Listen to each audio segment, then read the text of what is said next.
Eu já quero conversar sobre essa pergunta. Por que a gente faz o que a gente faz? Vocês já pararam para se perguntar sobre isso?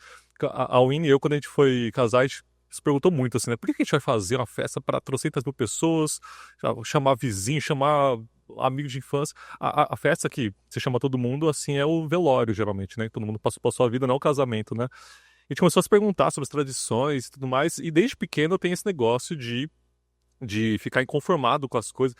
Eu era tipo o Zequinha do Castelo rá tim sabe? Que porque sim na resposta. Aí eu queria saber, mas por que tal coisa? Ah, por que tal coisa? Ah, por quê? Ah, por quê? Aí alguém ficava de saco cheio e falava, por que sim? Moleque chato, né? E aí eu falava, mas porque sim não responde. E aí eu tentava entender, tipo, por que eu tenho que aprender equação do terceiro grau, equação do quarto grau, 1000 graus de equação na escola? Porque não usa isso. Tipo, nem matemático usa essas coisas. Por que eu tenho que chamar médico de doutor se o médico não tem doutorado? Por que eu tenho que chamar o juiz de meritíssimo? Eu falava meritríssimo. Depois que eu fiquei meretriz. Se um dia eu for pra cadeia, você já sabe por quê, né? E aí, sabe, Vossa Excelência, por que tem que chamar em igreja? Por que tem que chamar o pastor de pastor fulano de tal? Ou reverendo, sabe? Eu ficava incomodado com essas coisas. Por que eu tenho que calcular meu imposto de renda se a Receita Federal já sabe quanto que eu devo? Aí eu tenho que fazer o cálculo para pagar. Aí se eu pago errado, eles vão me cobrar multa, mas eles já sabem. Mas por quê? Um monte de coisa que eu não faço ideia. E temos um linguista aqui, um linguista, professor linguista. E aí eu ficava pensando, por que eu tenho que usar um U depois do G para falar G? Mas eu não preciso do U depois do G para falar H. E por que eu escrevo GE e fala G, sendo que já tem o J? Sabe assim, tem umas coisas que não tem sentido nenhum. E quando eu for presidente do país, eu vou mudar essa gramática brasileira, vai ficar muito mais fácil. Vai ser impeachmentado, mas vai ser impeachmentado sem o CH, vai ser só impeachmentado. Vai ser mais fácil de me impeachmentar, inclusive. E aí, parte dessas coisas todas, essas perguntas que a gente tem, que por que a gente faz o que a gente faz, parte disso vem dessa palavrinha chamada cultura. Cultura é, tem várias definições do que é cultura. Eu gosto da definição que fala que cultura é um conjunto de coisas que constituem um povo. Então, vai ser o conjunto de conhecimentos, tradições, crenças, a arte, a lei, os costumes, a língua, o sotaque, as gírias, a comida, as cores, sabe? Tudo isso que vai representar um povo, que denomina um povo, é a cultura desse povo. E cultura também a gente pode usar para outras palavras, como por exemplo, a agricultura, apicultura, piscicultura, que é você cultivar alguma coisa. Cultura também tem a ver com você cultivar, sei lá, abelha, cultivar plantas, cultivar gado, alguma coisa dessa. Por exemplo, lá em casa, eu faço sempre uma cultura de fungos na manteiga, porque eu tenho o péssimo hábito de deixar a manteiga para fora da geladeira, porque na hora que eu vou comer um pãozinho de manhã, eu quero que a manteiga seja molinha. Aí se a manteiga tá dura na geladeira, você não consegue passar, aí você afunda o pão e não passa. E aí cria-se uma cultura de bactérias e fungos lá. E parte da cultura de casa tá eu pegar, tirar esse negócio azul que tá na manteiga, jogo fora e com um pãozinho. Então, cultura pode ser um negócio de um povo, mas pode ser um negócio de uma casa, pode ser de uma família, pode ser de uma igreja. Por exemplo, lá em casa a gente tem a cultura de comer o pãozinho de manhã, eu tenho a cultura de deixar coisas para fora da geladeira. A gente tem a cultura de ter uma diarreia de manhã, às vezes, do nada, não sei por quê. Talvez seja ligado à manteiga, mas eu sou negacionista nessa parte. Então, tudo isso faz parte da cultura. E essa cultura explica muitas vezes o porquê que a gente faz o que a gente faz. Ou por que a gente faz como a gente faz. Na maioria das vezes, a gente faz as coisas de um jeito porque as pessoas já faziam isso antes da gente. Nossos pais, nossos avós. Então a gente está repetindo coisas que já tem uma cultura, que a gente já nasceu nela, e a gente está repetindo coisas sem saber porquê, sem pensar a respeito. E quando a gente traz isso para o âmbito religioso, a gente tem muitas, muitas culturas enraizadas de muito tempo, de séculos, colocadas culturas de várias coisas que a gente vai fazendo, às vezes de um jeito sutil, imperceptível, mas muitas vezes nós estamos replicando coisas que a gente não sabe nem o porquê mais está fazendo. Cultura tem isso.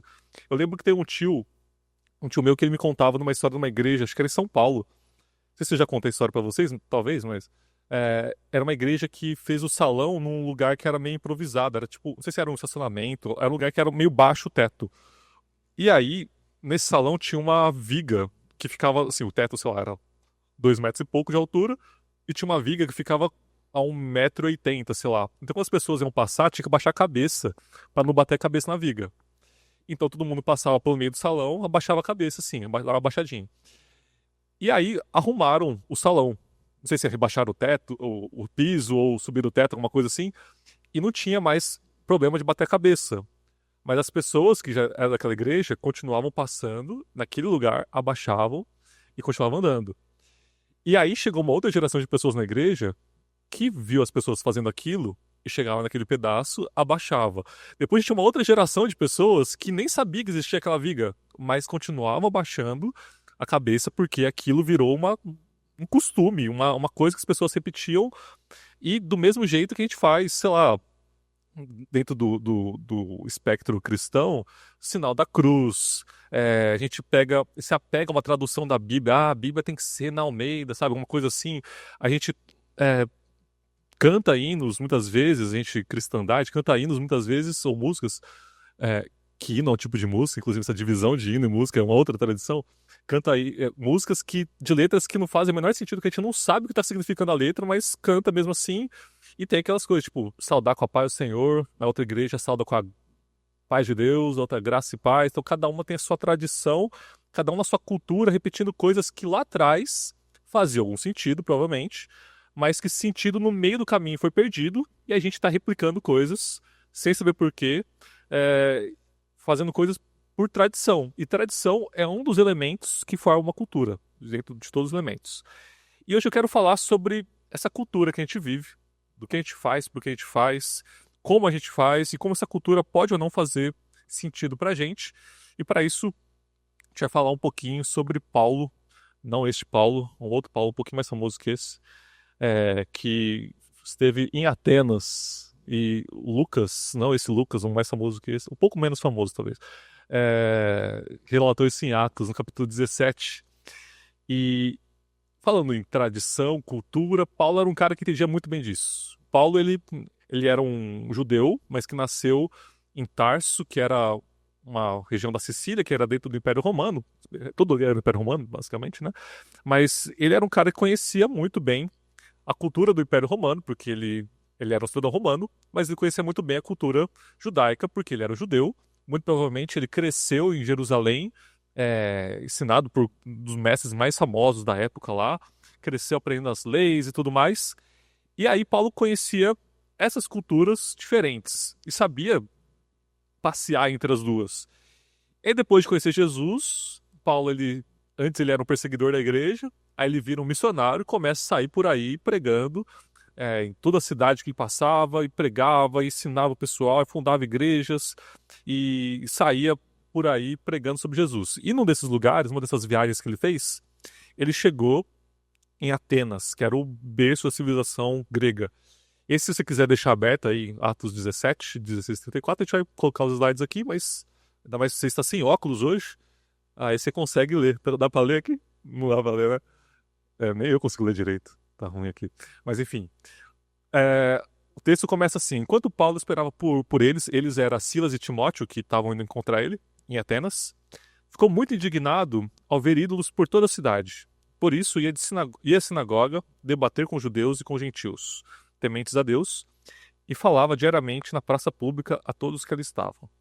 Então Paulo chega lá em Atenas, está esperando o Timóteo e o Silas, que iam encontrar com ele, e ele fica fazendo hora, né? Aí, sabe, quando você chega na cidade, né? Não tem o que fazer, você vai lá, vai no shopping, vai dar uma volta na praça, toma um sorvete, vai na van, fica vendo loja que você não vai comprar nada, fala, tô dando uma olhada aqui. E aí, nisso que ele tava andando pela cidade, ele fica indignado porque ele vê um monte, mas um monte de altares, um monte de ídolos, estátuas espalhados pela cidade. Ele fala, caramba, velho, nossa, quanta coisa. E era altar pra todo lado, eram os deuses gregos, como, sei lá, Zeus, Apolo, Afrodite e seus amigos. Mas tinha ídolos de outros povos, de outras religiões espalhados, misturados no meio. Então tinha, sei lá, os Zeus, mas tinha um deus, sei lá, do Egito e tinha outras coisas misturadas. E Paulo era judeu, Desde pequeno ele aprendeu na cultura dele que fazer ídolos, fazer imagens, adorar imagens ou se fazer altar para outros deuses, além de Deus, era errado. Era extremamente errado, ele se sentia extremamente incomodado com isso. E como judeu, Paulo tinha traçado uma estratégia que era o caminho mais lógico para falar de Jesus para as pessoas.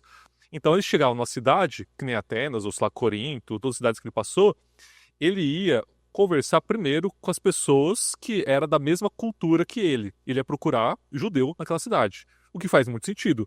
O caminho mais fácil para falar de Jesus, o Messias prometido, aquele que seria muito mais que o rei de Israel, mas era o próprio Deus encarnado, morto, ressurreto, que os profetas falaram, sei lá, Isaías, Daniel, Moisés, todo mundo profetizou alguma coisa sobre Jesus. O jeito mais fácil de falar desse cara era falar com quem sabia quem era Isaías, Moisés, sei lá, Israel, era conversar com esse pessoal. E aí, Paulo tinha essa estratégia, chegava numa cidade, procurava uma sinagoga, uma reunião de pessoas judias, ou com pessoas não judeus, mas que acreditavam também nesse mesmo Deus de Israel, chegava lá e conversava e falava assim, ó, esse Messias que estão esperando, pô, esse cara chegou, é Jesus, e fazia discípulos ali, ele treinava esses discípulos, e aí plantava uma igreja, e seguia para outra cidade, e fazia discípulos na sinagoga, ia fazendo isso aqui em todos os lugares.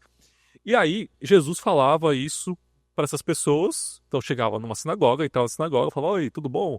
Eu vim falar aqui de uma coisa que vocês não sabem o que está acontecendo. Jesus, pá. E aí as pessoas dessa sinagoga, judeus e não judeus, iam falar para os vizinhos, ia falar para o soldado, ia falar para o amigo, e aí nisso as igrejas começavam a crescer com pessoas que já conheciam a história de Jesus, a história dos judeus antes, e pessoas que não conheciam. Só que aí cabe a nossa primeira reflexão aqui do dia, que é o seguinte: faz muito sentido mesmo a gente usar crentez, usar o idioma crente evangélico quando a gente está falando com crente. Não faz muito sentido. Você chega numa cultura evangélica, você vai se comunicar com evangélicos usando termos dessa cultura evangélica. E eu conheço crente, inclusive, que não fala nem português, né? Fala o idioma da pessoa é Almeida Revista Atualizada. Inclusive, o Almeida, ele era um português. Só que ele traduziu a Bíblia, se não me engano, do holandês, enfim. Mil coisas lá do século XVIII, talvez, 17, 19, não sei, faz muito tempo. E aí a pessoa, ela só sabe conversar com termos da tradução Almeida. Então a pessoa não chama o cara de amigo, de homem, ô varão, sabe, ô vaso, sabe, fala assim, a pessoa fala, o biscoito hoje estava imarcessível. Aí, quem entende português de Portugal do século XVIII vai entender o que é imarcessível. A pessoa, ela até notei que é uma frase bonita, que a pessoa busca o beneplácito de outrem porque ela não se deleita no gozo da concupiscência e usa até vestes talares para não revelar suas vergonhas. Então, assim, tem vários termos que a gente vai usando, sabe? A pessoa não manda um e-mail, a pessoa manda uma epístola, porque a pessoa está tão viciada em falar nesse Almeida Revista Atualizada que a pessoa fala isso porque é da cultura dela e ela só fala isso. E aqui uma coisa importante, tá tudo bem a pessoa falar assim, se a pessoa estiver falando com crente. Vai falar com crente, cara, eles vão entender, tipo, belezas, num lugar que, do mesmo jeito que Paulo chegava na sinagoga e falava de coisas da referência dos judeus, chegar numa igreja, num lugar que tem crente e falar crentez, tudo certo, nem zero problemas aí. Só que aí Paulo começa a falar com o pessoal da sinagoga, e daqui a pouco ele tá lá com judeus, com não judeus convertidos também, tá ali conversando com o pessoal, mas logo depois ele tá na praça pública conversando com todo mundo que estivesse lá fora. Ele tá lá fora conversando com o pessoal. E aí, Lucas fala pra gente que Paulo também debateu com alguns filósofos epicureus estoicos. Estoicos ou estoicos? Estoicos a Bíblia tá errada, tá vendo? Ó, tá sem o. Se bem que talvez. Tem aquelas gramática nova que eu tô perdido nisso aqui. Mas enfim, os estoicos. Quando lhes falou de Jesus, da ressurreição, eles perguntaram: o que esse tagarela está querendo dizer? Outros disseram: parece estar falando de deuses estrangeiros. Então levaram Paulo ao conselho da cidade e disseram: pode nos dizer que novo ensino é esse? Você diz coisas um tanto estranhas e queremos saber o que significam. E aqui é a melhor parte desse capítulo, que é essa parte entre parênteses, que é basicamente uma nota de rodapé de Lucas, né? Convém explicar que os atenienses, bem como os estrangeiros que viviam em Atenas, pareciam não fazer outra coisa senão discutir as últimas novidades. Esse versículo é basicamente assim: os atenienses não tinham mais o que fazer, ficava brigando no Twitter o dia inteiro, assim, tipo, querendo saber das novidades, ficar no Trend Topics lá, tipo, mano, mas o que é esse negócio novo? E aí Paulo começa a debater essas ideias com os epicureus e com os estoicos. E aí, os epicureus eram os caras que seguiam um filósofo grego muito anterior, chamava Epicuro. E o Epicuro, ele ensinava que o maior bem da vida é a felicidade. Se você estava ali, a felicidade era a libertação, a redenção, a salvação da vida de sofrimento e de medo. Se você estava feliz, você estava bem. Para eles era assim. Já os estoicos seguiam um outro filósofo. Se os epicureus seguiam Epicuro, os estoicos seguiam Zenão. Não sei, é um nome que eu não fazia ideia. Eu pensei que era o estoiço, sei lá, era estoicinho, mas era Zenão, que era um outro filósofo que falava que não era a felicidade que ia redimir a gente, que ia salvar a gente. O que ia salvar a gente era a razão e a virtude. Então, se você soubesse dominar suas paixões, se tivesse muita virtude, fizesse as coisas certinhas, não fosse atraído pelo prazer, mas se deixasse, sabe, se você não deixasse se vencer pelo medo, pelo sofrimento, porque você era uma pessoa racional, cheia de virtude, então você estava bem. Duas visões diferentes, a galera debatendo, chega Paulo lá, e o Paulo começa a falar uns negócios, e aí Paulo fala assim, ó, tem um outro jeito aqui de enxergar a vida. E os caras, o que você tá falando, cara? Essa tagarela aí, que ensino novo é esse? De que filósofo esse cara é discípulo? E aí falam pra Paulo, ó, vamos lá conversar com a gente em outro lugar. E agora Paulo não estava mais conversando com judeus dentro de uma sinagoga, usando essas coisas todas. Paulo estava com quem estava do lado de fora, com quem nunca iria pisar numa sinagoga, com gente que nunca se interessou e nunca se interessaria pela cultura judaica, pela doutrina judaica, pelos profetas de Israel, gente que não estava esperando o Messias porque nem sabia que existia o Messias, que nem sabia que precisava ser salvo de alguma forma. Paulo estava falando com gente completamente alheia à cultura judaica. E aí ele vai pro Areópago, o conselho municipal, tipo uma câmara municipal, tipo um fórum da cidade, e aí ele começa a fazer um discurso muito legal, que é assim, ó. Então Paulo se levantou diante do conselho e assim se dirigiu a seus membros. Homens de Atenas, vejo que em todos os aspectos vocês são muito religiosos, pois enquanto andava pela cidade, reparei em seus diversos altares. Um deles trazia a seguinte inscrição: ao Deus desconhecido. Esse Deus que vocês adoram sem conhecer é exatamente aquele de que eles falam. Então Paulo começa com tudo, tipo, galera, ó, oi. Eu não mudei o slide. Obrigado por avisar. Obrigado. Isso. Então Paulo se levantou lá e falou, ó, vocês são religiosos em tudo, mas tem esse altar aos deuses desconhecidos. E ele falou, ó, vocês são muito religiosos. Eu andei pela cidade aqui, eu fui vendo um monte de altar. E Paulo, na sua cultura, ele sabia que altares para outros deuses era um negócio errado e ele sente indignação. A palavra aqui, uma tradução mais século XXI, seria Paulo ficou fuleiro, ficou pistola, ficou tipo, que nojo disso aqui, toda essa idolatria, essa coisa errada, mas ele chega, ao invés de ele falar chega com os dois pés no peito dos caras, falando assim, aqui, ó, vocês são idólatras, vocês estão errados, ele fala assim, ó, vocês são muito religiosos. Eu tô vendo, tipo, cara, vocês. Bacana isso, tipo, religiosidade. Ok. E aí ele falou, mas eu vi um monte de altar e tinha um altar ali para um deus desconhecido. E aí, o que acontece? Os atenienses eram tão religiosos que eles faziam o seguinte: tinha os altares lá para Afrodite, para Júpiter dos romanos, para Zeus, enfim, para todos os caras lá do Percy Jackson lá, né? Que tem lá, mas Percy Jackson é a versão romana, né? Enfim, do filme do Hércules, tá todos os tios do Hércules lá. E aí, vocês têm estátua para todo mundo aí. E aí tinha umas estátuas que eles colocavam muito bonitas, muito perfeitas dos deuses deles. Mas aí eles falaram assim, mano, e se o deus de outro povo ficar meio tenso comigo aqui? E se ele não gostar das coisas que eu tô fazendo? Vamos fazer estátua para deuses de outros povos para se garantir. Só que aí, de repente, vinha uma seca, vinha uma fome, vinha uma guerra, eles perdiam, sabe, alguma coisa acontecia de errado assim. Eles falaram, cara, tem algum deus que a gente não fez altar e tá aqui sacaneando a gente, porque os deuses egípcios, os deuses egípcios também, né? Os deuses gregos é basicamente isso, né? Meio revoltados, assim. A gente precisa fazer altar para outros deuses. Mas que deus que é? Ah, não sei, bota o nome, que é o deus desconhecido. Ele vai saber que é para ele, a gente está fazendo oferenda aqui. Existe até algumas. Já vi um livro falando que talvez esse altar acharam lá e realmente era do mesmo Deus que nosso. Só que assim, Lucas não fala isso, a gente não sabe muito bem. Mas o ponto é, eles colocavam isso com medo, porque eles não queriam sofrer castigo nenhum de Deus, não queriam correr o risco de sofrer castigo. Era uma famosa religião total flex, sabe?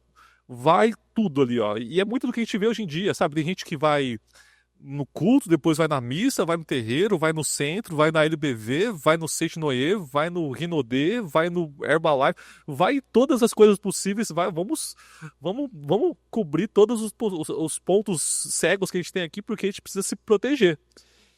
E tem gente que faz isso com religião, muito religiosa com religião, mas tem gente que vai fazer isso com coisas que não são religião, mas exigem devoção, exige uma vida religiosa. Então, do mesmo jeito que os epicureus achavam que a redenção estava na felicidade, os estoicos achavam que a redenção estava na razão e na virtude, a gente tem gente que faz coisa parecida também.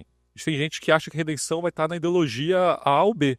Ah, se é de direita, se é de esquerda, tá tudo certo. Tem gente que acha que a redenção vai estar numa vida saudável, no esporte, na alimentação perfeita. Tem gente que acha que a redenção vai estar na ciência, vai estar na arte, vai estar na educação, vai estar na economia. Vocês já devem ter ouvido muitas vezes, sabe? Ah, a arte é a única coisa que vai nos salvar. Ou tipo, se a gente só pela educação a gente vai resgatar esse país. Ou se a gente não salvar a economia, está tudo perdido, sabe? Às vezes é um pensamento quase que religioso, assim. Tem gente que acha que a redenção vai estar num time, vai estar no horóscopo, vai estar na terapia, vai estar na viagem, vai estar no consumo, vai estar na Apple, vai estar na Samsung, sabe? Cada um buscando a sua própria redenção, a sua salvação dessa vida sem sentido, cada um com seus rituais, e geralmente tem até batismo, tem, sabe, uma cultura própria de cada coisa dessas.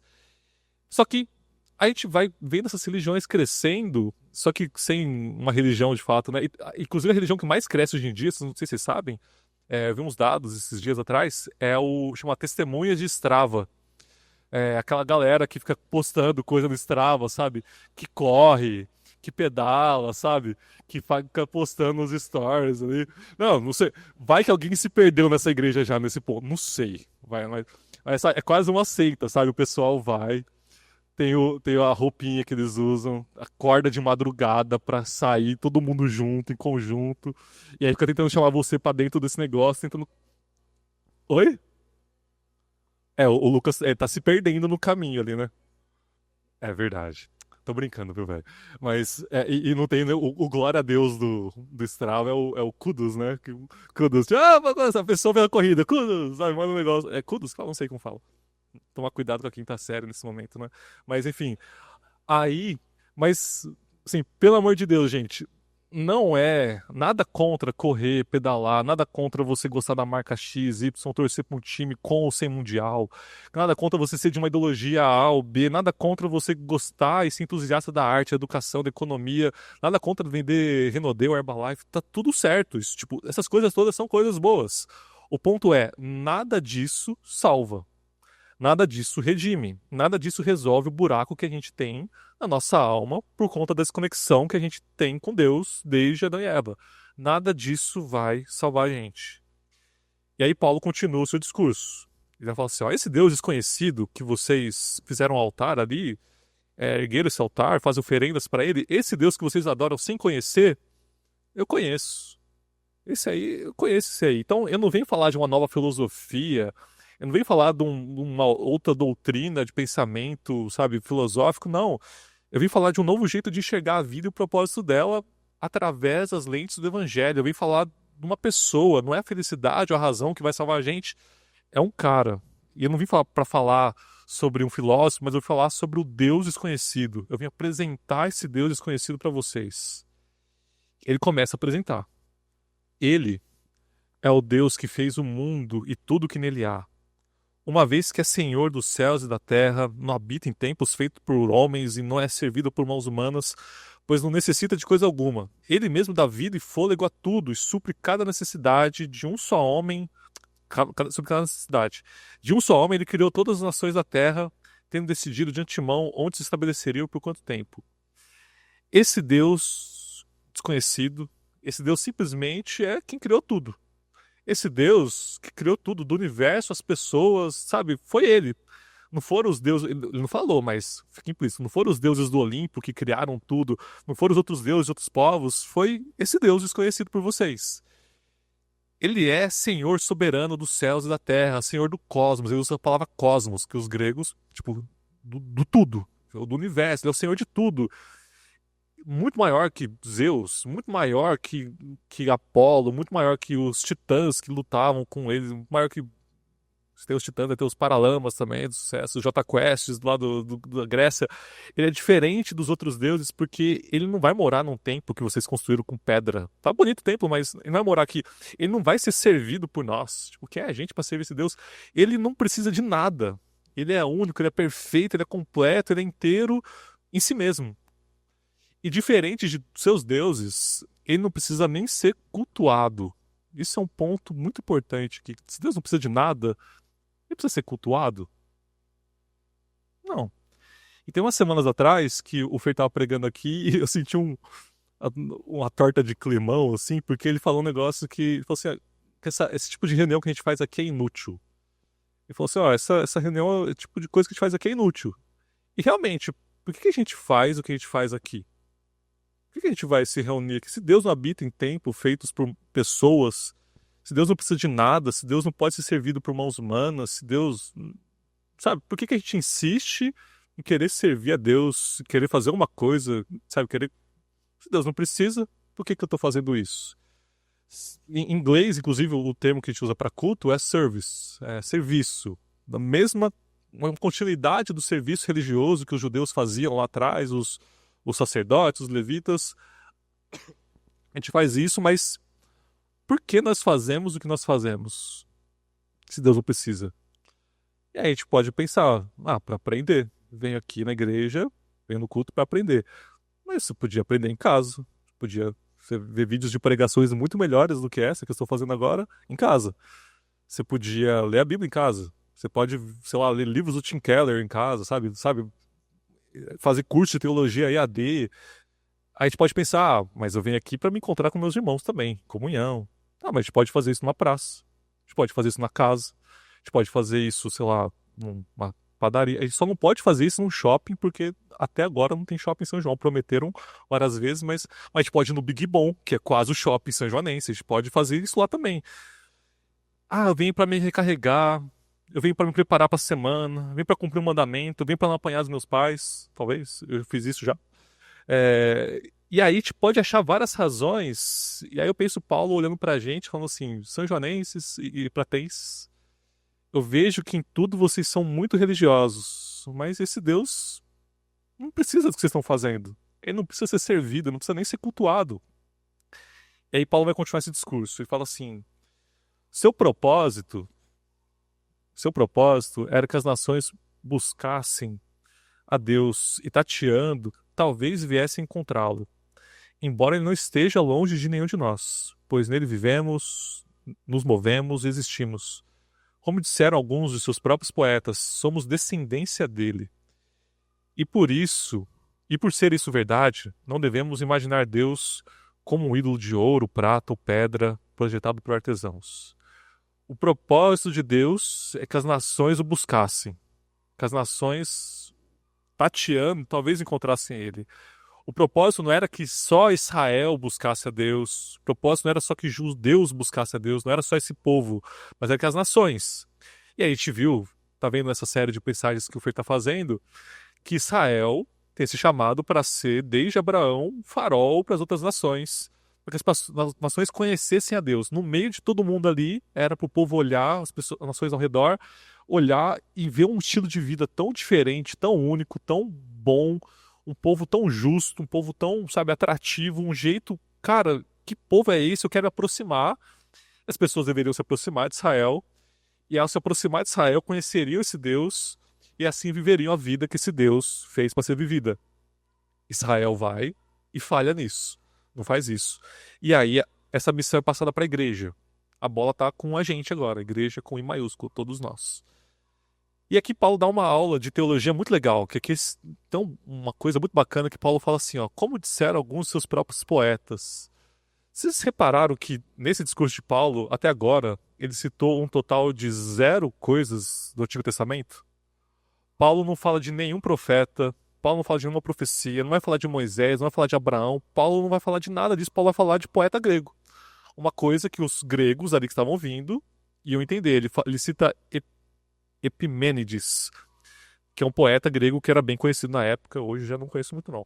Mas o Epimênides ele tinha uma frase que falava, somos descendência dele. E Paulo tira isso do contexto que era e fala assim, ó, os poetas de vocês disseram isso. Então, a gente não tem que ficar imaginando Deus através de um objeto de ouro, de prata, que uma pessoa foi lá e construiu. A gente não precisa ficar imaginando Deus, adorando imagens feitas por nós mesmos, porque nós mesmos somos imagem dele.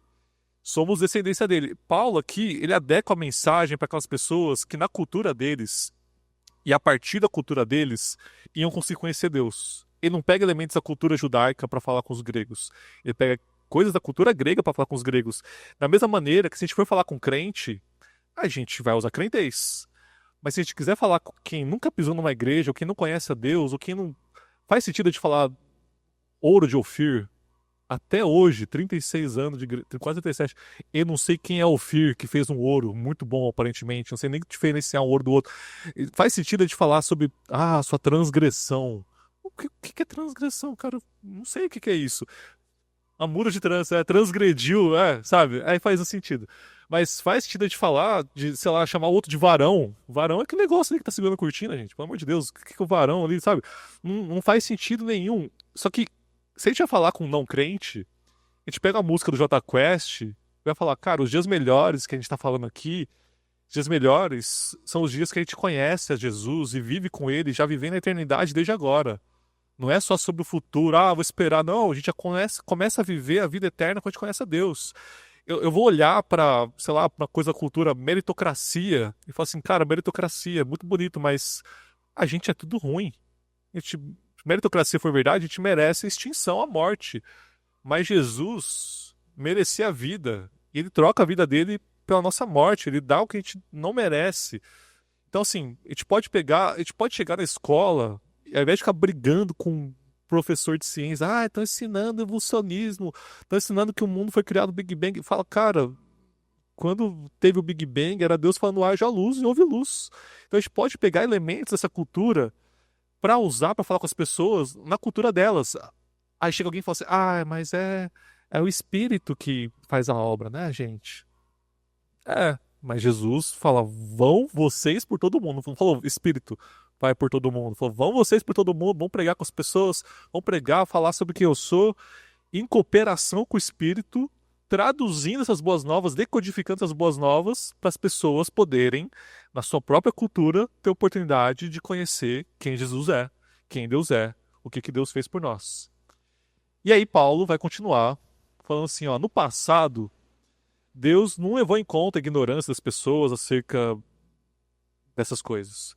Mas agora ele ordena que todos, em todo lugar, se arrependam, pois ele estabeleceu um dia para julgar o mundo com justiça por meio do homem que ele designou e mostrou a todos quem é esse homem ao ressuscitá-lo dos mortos.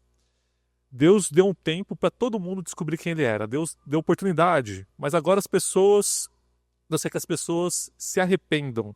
E como a gente aprende várias vezes, se arrepender não é tipo, meu Deus, eu estava errado, vou fazer direito. Não. Amplie sua consciência, expanda sua consciência, entenda quem nós somos, quem Deus é, porque em breve Jesus vai vir para julgar todo mundo. Não é através da felicidade, como os epicureus achavam, não é através da razão da virtude, como os históricos achavam, não é através da ideologia, não é através do dinheiro, da arte, da justiça social, não é através da ciência, da tecnologia, da educação, nada disso vai salvar a gente do julgamento que está por vir. A única coisa que salva a gente é Jesus. A única coisa que salva a gente é a gente expandir nossa consciência, se arrepender dessa vida que a gente vive e entender que eu sozinho não dou conta. Eu sozinho não vou me salvar, eu não sou bom o bastante, eu nunca vou ser bom o bastante para me salvar. Então por isso eu preciso confiar nesse Jesus. Preciso confiar nesse cara que trocou a vida dele para a nossa morte e que surpreendentemente esse cara era o próprio Deus e que por causa dele a gente pode alcançar a redenção por nada que a gente fez, mas por tudo que ele fez.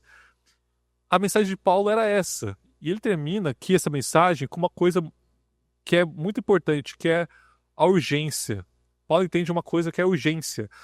É agora ou nunca. Você tem o tempo da sua vida para você conhecer Jesus, confiar em Deus e assim você ser salvo. Você tem esse tempo da sua vida. Não era uma mensagem filosófica, sabe? No centro das discussões filosóficas, Paulo chega com uma coisa que não era filosófica. Paulo chega com uma mensagem diferente, uma mensagem que todo mundo entendeu, uma mensagem bem comunicada, uma mensagem bem contextualizada, uma mensagem sem ruído nenhum, que tinha um único propósito para todo mundo ali, que era incomodar. Paulo fez isso tudo para incomodar as pessoas, e como a gente vê aqui, incomodou. Que quando as pessoas ouviram falar da ressurreição dos mortos, alguns riram com desprezo. Outros, porém, disseram: queremos ouvir mais sobre isso em outra ocasião. Então Paulo se retirou do conselho, mas alguns se juntaram a ele e creram. Entre eles estava Dionísio, membro do conselho, uma mulher chamada Dâmaris e alguns outros. Alguns riram com desprezo. Ouviram Paulo falando de ressurreição. Ressurreição? Tipo, cara, até parece que esse tal Jesus aí ressuscitou e a gente vai ressuscitar com ele. Que esse cara tá inventando, velho? Nada a ver. Que coisa ridícula. E começaram a rir da cara de Paulo. A mensagem incomodou eles. Eles, tá, a gente vai seguir a vida aqui. Tipo, estamos cagando pra você, Paulo. Vamos seguir a vida. Mas alguns outros ouviram isso e falaram: cara, isso me incomodou. Eu quero ouvir mais. Eu não entendi muito bem, mas eu quero ouvir mais. E essas pessoas começaram a caminhar com Paulo e falaram: como assim minha vida está em risco? Tem alguém que me ama tanto? E quem que é esse Jesus? Eu quero conhecer mais Jesus. Esse pessoal se reúne com Paulo mais vezes e começa a crer em Jesus e começa a seguir Jesus. Era gente importante, tipo um membro do conselho, era uma mulher, eram pessoas anônimas, gente importante, gente simples. Começa a crer em Jesus, começa a seguir Jesus e nada mais na vida deles foi igual. As boas notícias de Deus sempre vão incomodar e para a maioria vai incomodar de um jeito que a pessoa vai querer seguir a vida dela como ela quer. Mas para outros vai incomodar de um jeito que a pessoa vai olhar para a própria vida e vai se arrepender e vai começar a crer. E aí, diante de tudo isso, eu volto para a pergunta: por que a gente faz o que a gente faz? Por que a gente faz o que a gente faz? Eu escolhi especificamente falar disso hoje porque o Fer não tá aqui hoje. Quero aproveitar um dia que o Fernando não tivesse, porque quando o pastor fala, às vezes a gente já acostumou a ouvir muitas vezes umas coisas parecidas, e a gente precisa entender que essa igreja não é do Fernando, não é do conselho lá do óleo, essa igreja é do Senhor Jesus Cristo, obviamente, mas essa igreja somos nós também. Essa igreja somos nós. E por que a gente faz o que a gente faz? E essa mensagem, como diria na versão Almeida, revista atualizada, é uma mensagem de exortação. Exortação, a gente está acostumado, né, no crentez padrão. O que significa exortar? Ah, exortar é amor. É dar bronca, né? É dar bronca, mas fazer um carinho depois. Eu vou te exortar, mas é amor. Eu vou te dar uma bronca, mas eu vou te dar um carinho também. Exortação não significa dar bronca. Exortação significa, como a tradução é muito ruim, antiga, né? Tipo, era boa para aquela época, né? Mas hoje não faz muito sentido. Exortação significa animar, relembrar a pessoa de que existe um jeito melhor, incentivar a pessoa a fazer o certo. Não é chegar com os dois pés no peito dando bronca. Tipo, não, exortar é, mano, vamos fazer de outro jeito? Vamos te animar aqui pra fazer um negócio, vamos relembrar algumas coisas. E eu olho pra nossa igreja, eu vejo desortação às vezes, sabe? Eu vejo gente muito desanimado.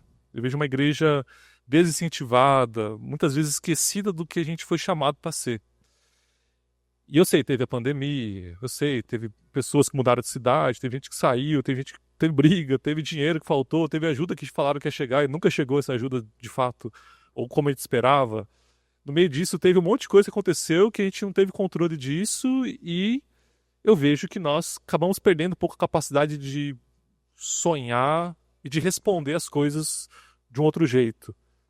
Ao mesmo tempo, eu olho para a nossa igreja aqui com as pessoas que estão aqui hoje, as pessoas que faltaram. Espero que você que faltou hoje esteja vendo esse vídeo. Talvez a gente mande um vídeo para você. Mas eu vejo gente com tanto potencial para o reino nessa igreja, sabe, gente talentosa para tudo. Tem tanto potencial de gente boa para receber os outros quando chegam, gente boa para cantar, para tocar, para cozinhar, gente boa para ensinar, para acolher, para abraçar, para aconselhar. Um pastor com excelente e rara visão de reino, coisa que a gente não vê muita coisa por aí. Gente cheia de compaixão e que vê a necessidade do outro, se importa com o outro. Sabe, a gente tem gente da nossa comunidade que assim, a gente não encontra em muitos lugares por aí. Muito potencial. E igreja é feita de pessoas, mas além de tudo a gente tem um espaço.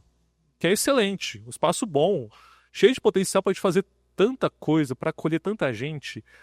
E com essa mensagem eu quero concluir agora 4 coisinhas que eu acho que nós precisamos ser exortados, relembrados, animados, incentivados, para que a gente volte a ser o que Deus colocou a gente para ser, que é o seguinte. Não sei se você sabe, mas a gente tem uma visão e missão da igreja aqui. Provavelmente, isso tudo você já sabe, mas você não sabia que estava escrito em algum lugar. Há tempos. A liderança da igreja lá atrás, acho que antes de eu chegar, inclusive, junto com o Fê, escreveu um projeto de igreja, para essa plantação de igreja aqui, e tinha essa visão e essa missão. A visão, ser uma igreja que cultiva uma conexão divina para que todos possam experimentar vidas transformadas em união com a Trindade, que nutre relacionamentos interpessoais profundos e se envolve ativamente nas necessidades da cidade. É a nossa missão formar discípulos de Jesus maduros que se engajam na missão de Deus para o bem da cidade. Eu sei que de alguma maneira todo mundo chegou aqui e ficou aqui por conta dessa missão, dessa visão. Eu sei que eu não devo ser o único que lê isso e fala, caramba, velho, dá um quentinho no coração, tipo, pô, eu quero ver isso acontecer mesmo. Mas diante disso, a gente precisa olhar para esse texto de Atos, essa história de Paulo, e refletir fazendo o mesmo exercício que Paulo fez, pensando algumas coisas. 4 coisinhas para gente fechar. Primeiro, com quem que a gente está falando? Com quem que falamos? Pensa assim, vamos pensar nas igrejas minimamente sérias e cristocêntricas dessa cidade, de São João, de Águas da Prata, e pensa as pessoas que não são alcançadas por nenhuma dessas igrejas, mas encontraria aqui um lugar de acolhimento, uma família de Deus mesmo. Então, não vamos citar nomes, né, mas pensa essas igrejas. Essas igrejas, a maioria delas, tipo, quase todas super tradicionais, uma visão teológica mais conservadora, mais religiosa, sabe, ensina, sei lá, criacionismo, um padrão ideológico no geral da igreja, da liderança mais conservador, pastor de terno e gravata, e tá tudo bem. Porque essas igrejas estão alcançando pessoas que, cara, São João tá cheio de gente que tá procurando um lugar para se chamar de família, um lugar de gente mais religiosa, mais ritualista, mais conservadora. Tá tudo bem. É a mesma coisa que Paulo indo nas sinagogas.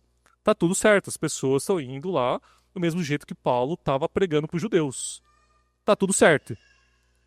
Mas agora, imagina nessas igrejas, visualiza essa igreja, se você já foi em alguma dessas, visualiza essa igreja chegando a uma pessoa com uma boné do MST e entra nessa igreja. Imagina chegando nessa igreja pessoas divorciadas. Imagina chegando nessa igreja pessoas claramente pertencentes a um grupo LGBTQIA+, assim. Imagina chegando nessa igreja pessoa cheia de tatuagem, cheia de piercing, uma pessoa, sabe, gente ligada à cultura, à arte, à ciência, ateu, gente que acabou de sair da cadeia, gente que está em situação de rua, gente que nunca pisou numa igreja, nunca, sabe, apareceu meio de... caiu, entrou pelo encanamento do navio, tá lá, apareceu lá dentro. Um monte de gente que não é religiosa, que não, sabe, que não é conservadora, que não é ritualista. Essas pessoas, eu tenho certeza que essas pessoas, porque eu já fui em algumas dessas igrejas, tenho certeza que as pessoas não vão achar um ambiente tão familiar, tão acolhedor para elas lá, mas eu tenho certeza que, assim como a gente é estranho estar aqui, as pessoas vão chegar aqui e vão se sentir bem, vão se sentir em casa. E as pessoas vão sentir família aqui, vão sentir parte do povo de Deus aqui. E aí a gente está falando com essas pessoas, mas o que a gente está fazendo? Como a gente está fazendo o que a gente está fazendo? E aí, beleza, Deus, a gente viu, né? Deus não precisa ser servido. Deus não habita em templos feitos por mãos humanas. Deus não precisa de nada e nem precisa ser cultuado. Então por que a gente faz culto? Se você já se perguntou isso, por que a gente faz um culto a Deus? E é disso que Paulo está falando em Romanos 12, quando Paulo fala, vocês já viram aquela... que a vida de vocês seja culto racional. Culto racional não é um culto que a gente chega e ninguém sorri, ninguém dá risada, não tem uma piada, não tem uma emoção, não tem um choro, não tem um movimento de quadril, sabe? Culto racional não é isso, é o momento a sua vida toda como um culto a Deus. Cada momento da sua vida, você agindo como forma de adorar a Deus, a revelar esse Deus para os outros através da sua vida. É o que Israel deveria estar fazendo, ou deveria ter feito, não fez. É o que a igreja deve fazer hoje. É viver uma vida graciosa, generosa, amorosa, acolhedora, atrativa para quem não conhece Deus, saber quem Deus é. E a gente fala muito disso aqui, inclusive a gente fala muito disso nos nossos pequenos grupos, sobre como a gente pode se discipular uns aos outros e viver a vida do jeito de viver igual de Jesus. Aí você fala, beleza. Então a gente já vive isso em casa, vive isso na rua, vive no trabalho, vive em nossos pequenos grupos. É suficiente isso? É, pra mim é. Eu fico bem satisfeito com isso. Tipo, beleza, eu nem precisava vir aqui. Nem precisava vir aqui. Mas esse Deus de Israel, Deus da nossa igreja, ele convida o povo, desde lá do Antigo Testamento, a celebrar as coisas, a festejar, a fazer festa. E festa, você não faz festa sozinho, senão você é maluco, né? Fazer festa sozinho, você. Quem é que a pessoa. Tem gente que casa com ela mesma. É gente doida, né? É maluca. E aí, esse tipo de vida que Deus chama de para viver é uma vida para celebrar coletivamente e publicamente. Nós somos convidados por Deus a festejar com Ele, a expressar com arte, com afeto, com comida, com aprendizado mútuo, com aconselhamento, com comunhão, tudo isso junto, porque nós precisamos disso para conhecer um pouco mais sobre Deus, para conhecer um pouco mais sobre os outros e para criar laços com o seu povo. Mas é também no culto público, nessa celebração pública, que pode ser no domingo, pode ser qualquer outro dia da semana, é nesse momento que a gente está aqui agora, que a gente está aqui fazendo uma outra coisa por um motivo muito importante, que é para que os outros vejam, pessoas que estão lá fora, que podem entrar aqui, que a gente pode trazer aqui para dentro, que as pessoas vejam essa festa e queiram fazer parte dela.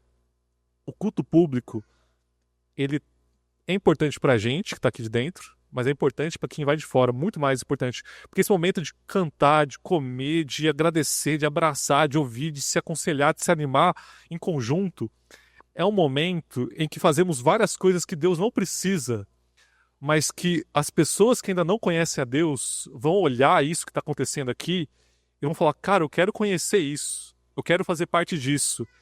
E de quebra, ainda é gostosinho pra gente, né? Senta aqui, come, ouve, canta junto, se vê. Esse é um local público, esse é um local, uma reunião aberta, pública, para qualquer pessoa entre, para que qualquer pessoa veja a maneira como a gente se ama, para que qualquer pessoa veja a gente como a gente conhece a Deus, celebra a Deus e se sinta servida. Não é Deus precisa ser servido, as pessoas precisam ser servidas. As pessoas se sintam servidas por nós. E aí, a partir disso, as pessoas abrem o coração para a parte mais importante que a gente faz aqui, que é a mensagem. E aí, terceira coisa, penúltima, qual que é a nossa mensagem? E agora eu quero muita atenção para uma coisa que eu demorei anos para entender. Muito tempo, porque eu sou meio devagar também. Mensagem não é o que eu estou fazendo agora. Aliás, o que eu estou fazendo agora também é parte da mensagem, mas não é só isso. Mensagem é o que o pregador está falando, mas também é o abraço que a pessoa recebe quando entra aqui, não é? Mensagem está na música cantada, mas também está no biscoito, está no café que a gente serve, está no bolinho. Mensagem está no jeito que a gente se olha, a gente se conversa, a gente se respeita. Mas mensagem também está no banco, que tá sujo às vezes, no banheiro, que tá lá também fedido, sem papel, tá na parede com mofo. Mensagem tá na lâmpada queimada, janela travada, tá no ventilador que faz um tec, tec, tec. Hoje você tá com friozinho, a gente não tá ouvindo, mas aquele ventilador faz um barulho chato. Mensagem tá, sabe, na falta de aviso do horário do culto que o designer devia ter feito há meses e não fez, porque esqueceu, porque não anotou o lugar certo. Mensagem está na altura do som, está na qualidade do que o pregador fala, está no tempo que leva a pregação, inclusive hoje está mais longa do que deveria. Está no atraso para a gente começar a celebração, está no jeito que a gente faz piada interna e quem é externo vai ouvir e não vai entender nada. Mensagem está em todas essas coisas. É o espaço, é o afeto, é a palavra, é o capricho, é o compromisso, é o respeito, é a liderança. Tudo que a gente faz é uma mensagem. Tudo que a gente faz comunica uma mensagem. E essa mensagem, ela é afetada, muito afetada por todo o ruído que está no meio dessa mensagem. Todo ruído aqui faz isso. Por exemplo, hoje, de propósito, se vocês repararam, mas quem tem toque percebeu, eu deixei o projetor torto de propósito. É sutil, mas eu estava incomodado o culto inteiro, porque provavelmente tenho toque. Uma pessoa que chega aqui e tem toque, ela vai ver o projetor torto, ela vai ficar meio tipo, mano, mas tem um negócio estranho. sei se vocês separaram, mas hoje de propósito eu errei a passada do slide toda hora. Eu demorei pra. Você percebeu? Você se incomodou? Então, hoje de propósito foi pro Lucas. Vamos começar atrasado de propósito hoje. Hoje foi de propósito. Vamos começar atrasado de propósito, porque essas coisas todas foram ruídos propositais didáticos que eu queria trazer hoje. Por quê? Você já conhece o Evangelho. Você já conhece Jesus. Esses ruídos aqui que a gente está tendo hoje, você já conhece Deus, mas semana que vem você ficou incomodado por isso, mas você volta. Você voltou. Semana passada deve ter tido ruído também. Semana retrasada teve ruído. Toda semana tem ruído. Mas você volta, porque a gente já virou paisagem, algumas dessas coisas pra gente. Sabe, barulho de. Eu moro agora do lado de galos e linha do trem. Então, tipo, eu nem acordo mais com esse ruído. Na primeira semana eu falo, nossa, que horrível, quero sair daqui agora. Ah, esse ruído já faz parte da minha cultura, faz parte da minha vida, isso já é parte de mim. Mas e o visitante? E a pessoa que entra aqui, que nunca se encaixou em nenhuma igreja, que nunca se achou pertencente a nenhum lugar, a pessoa entra aqui, o único incômodo que essa pessoa deveria ter, o único incômodo que a pessoa devia ter ao se reunir conosco é o mesmo incômodo que as pessoas tiveram com Paulo, é o evangelho.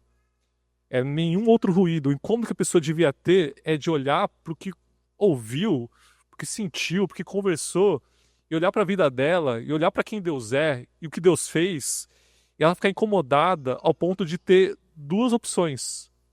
Ou eu confio nesse tal de Jesus, ou eu dou as costas e vou embora. Esse é o único incômodo que a pessoa devia ter, é o evangelho. E aí, será que esse é o único incômodo que a pessoa que entra aqui sai daqui com ele? Será que a pessoa. Ou será que eu sou a única pessoa que. Eu imagino que vocês também devem ter isso, mas eu tenho um monte de amigo, parente, que eu falo, cara, vai lá conhecer essa minha igreja, mas eu fico pensando, será que eu chamo? Porque a gente falou que ia montar um palco e não montou. Tipo, ficou de botar as placas aqui pro som ficar melhor, não botou. Porque a gente começa atrasado, porque a gente erra o negócio, porque a mensagem às vezes não tá muito legal, porque o banco tá sujo. Teve vez que eu falei assim, eu vou chamar a pessoa, mas tava a sujeira o chão. Eu falei, não vou chamar. Porque um monte de ruído que a pessoa. Eu não quero gastar essa carta de uma pessoa e tá num dia e a pessoa sai incomodada com mil coisas que não é evangelho. Eu sei que eu devo estar errado nisso, mas isso me leva para a última reflexão, que é qual que é a nossa motivação. E eu tenho motivações muito erradas. Eu quero confessar aqui que eu tenho medo de falha, tenho medo de fracasso. Eu tenho medo dessa igreja acabar e um dia eu não ter uma outra igreja para ir, porque assim como eu sei que alguns de vocês, essa igreja me estragou para outras igrejas. Eu vou sentar, eu fui num culto uma vez na outra igreja, me convidaram para ir lá, eu fiquei, ai meu Deus do céu, eu me segurando assim, aí eu tava comendo e eu apertava o braço da Winnie assim umas horas, tipo, véi, enfim. E eu sei que é difícil, e eu achar uma igreja com a mesma visão que essa, sabe, com um pastor que tem a mesma visão que essa, cheio dos defeitos, todo mundo cheio de defeito, mas eu tenho medo do fracasso, tenho medo de ter feito tanto esforço para vir para cá, para trazer o pessoal da outra igreja para cá, que no fim das contas sobrou quase ninguém, e foi tudo em vão. Eu tenho medo disso. Tenho medo de, no fim das contas, eu estar desperdiçando tempo, energia, e vocês também aqui, desperdiçando isso. E no fim das contas, são motivações extremamente cagadas, essas que eu tenho. Mas aí, Paulo, ele tinha um negócio diferente de enxergar, um jeito diferente, que não era. Paulo não tinha medo de fracasso, não. Paulo era meio doido. E aí Paulo fala em 1 Coríntios, capítulo 9, ele fala assim, ó, eu me fiz de louco para salvar loucos. Eu me fiz de judeu para salvar judeus, me fiz de fraco para alcançar os fracos. Eu tento encontrar algum ponto em comum com todos, fazendo todo o possível para salvar alguns. Não todos. Não vai salvar todos. Vai incomodar um monte de gente que vai embora, mas alguns ali vão ser salvos. O que Paulo entendia é a urgência do evangelho. Paulo entendia que não é o sucesso do ministério, não é o número de membros, batismos, dízimo, não é o hype, não é o esforço, não é o tempo investido aqui que importa. São as pessoas. São as vidas das pessoas. Tem gente morrendo aí fora sem saber quem Jesus é. Sem sabendo que Jesus dá vida de graça. Tem gente morrendo sem saber que tem vida de graça em Jesus. Gente vivendo vida religiosa, erguendo altar, erguendo, sabe, altar para tudo que nos salva. Gente religiosa sendo alcançada por nenhuma igreja dessa cidade, sendo alcançada por nada que está aqui, tentando ir atrás de um monte de coisa que não salva, Mas essas pessoas, eu tenho certeza que se elas virem aqui, sentarem por essa porta, sentar nesse banco, comer o biscoito com a gente, conversar, assim como a gente, que também ela vai conhecer quem é esse Deus desconhecido, porque a gente conhece esse Deus desconhecido e a gente pode apresentar para ela. E a minha oração hoje é que Deus te incomode pra caramba, assim. Ó. Quero isso. Que aí a gente pode ouvir isso tudo e falar assim, tá, mas agora, o que a gente faz? E aí eu aprendi com o Marcos Botelho uma coisa muito legal. O que a gente faz? Eu não sei o que você vai fazer, mas eu sei que eu vou fazer. Eu vou fazer hoje uma oração para que você não durma essa noite. Que você tenha uma insônia absurda essa noite. Você saia daqui incomodado e animado, mas tipo, e agora o que eu vou fazer? Que você não durma. Sério, eu vou orar pra você não dormir. Se você vai dirigir na estrada amanhã, eu falo pra você dormir, eu vou orar pra você dormir. Mas, porque eu tive umas noites assim também, tipo, ficar, caramba, eu deitava, ficava pensando, ia tomar banho, ficava lá que nem o, o Muppet lá, sabe? Aquele meme do vidro chovendo, assim, olhando com a mão, água escorrendo, assim, tipo, pensando, eu falei, e agora, velho? O que a gente faz? E eu pensei em umas coisas, mas eu quero que você durma mal essa noite mesmo. E que você, dormindo mal, você saiba que você não só tem o chamado, mas você tem o dever e o convite para exortar cada um dessa igreja aqui, seja membro, seja pastor, seja criança, qualquer pessoa, pra você exortar, não é para dar bronca, pra você animar a pessoa, falar, cara, vamos lá, olha o que a gente tem aqui, olha quem tá lá fora e não conhece Jesus. E você saiba responder essa pergunta, o que a gente faz, o que a gente faz, desse jeito. A gente faz porque a gente quer ser uma igreja que cultiva uma conexão divina para que todas as pessoas possam experimentar vidas transformadas em união com a Trindade. Que a gente possa ser uma igreja que nutre relacionamentos interpessoais profundos e se envolve ativamente nas necessidades da cidade. A gente faz o que a gente faz porque nossa missão enquanto igreja aqui, Igreja Presbiteriana Nova Vida, é formar discípulos de Jesus maduros que se engajam na missão de Deus para o bem da cidade. A gente faz o que a gente faz porque nós amamos as pessoas que ainda não conhecem esse Deus desconhecido, mas que a gente conhece e a gente quer apresentar ele para essas pessoas. As pessoas não conhecem esse Deus, mas a gente conhece e a gente quer apresentar esse Deus desconhecido para elas. Que você, na sua insônia, se der tudo certo, você ore, que você se sinta incomodado, que você fique animado, você venha depois conversar, vamos durante a semana, manda mensagem, vamos conversar para semana que vem também, de pouquinho em pouquinho, não é para te resolver tudo semana, mas dá primeiros passos para a gente ser realmente uma igreja que realmente ama as pessoas que não conhecem esse Deus conhecido, que a gente possa apresentar esse Deus para as pessoas, que a gente seja realmente um farol para as pessoas conhecerem quem esse Deus é. Amém? Vamos orar para a gente fechar. Senhor, obrigado porque lá atrás o Senhor nos conheceu. O Senhor, desde antes da gente existir, o Senhor já nos conhecia, o Senhor já nos amava. E de alguma forma, a gente conheceu o Senhor também. Alguns foi através dessa igreja, outros foram em outros lugares. Mas cada um aqui conheceu quem o Senhor é. Cada um aqui resolveu viver uma vida contigo e a gente te agradece porque a gente não merece isso. A gente não merece a vida que o Senhor nos dá. E a gente não quer ficar com essa vida guardada pra gente e presa na gente, mas a gente quer viver essa vida do jeito que as pessoas te conheçam.